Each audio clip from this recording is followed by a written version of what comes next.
ભાવનગર અમરેલી જિલ્લાના સરહદ પર પોલીસની કામગીરી સામે ગંભીર આક્ષેપો સાથે ચોંકાવનારી ઘટના સામે આવી છે। જેસર તાલુકાના ઉગલવાન ગામના યુવક કમલેશ ચુસાડાએ સાવરકુંડલા પોલીસ પર અમાનવીય વર્તન, ઢોર માર અને જીવથી મારી નાખવાની ધમકી આપ્યાના ગંભીર આક્ષેપો કર્યા છે। ભાવનગર અને અમરેલી જિલ્લાની સરહદ પર પોલીસની કામગીરી સામે ગંભીર સવાલો ઉઠાવતી એક ચોંકાવનારી ઘટના સામે આવી છે। જેસર તાલુકાના ઉગલવાણ ગામના યુવક કમલેશ ચુડાસમાએ સાવરકુંડલા પોલીસ પર અમાનવીય વર્તન, ઢોર માર અને જીવથી મારી નાખવાની ધમકી આપ્યાના ગંભીર આક્ષેપો કર્યા છે।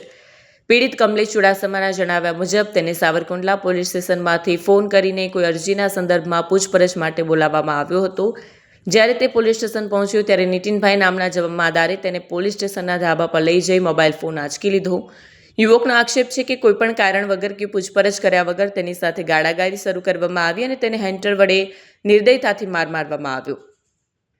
કમલેશે પોતાની આપવીતી જણાવતા કહ્યું કે મને એટલો ઢોર માર મારવામાં આવ્યો છે કે જે હવે મારાથી સહન થતો નથી।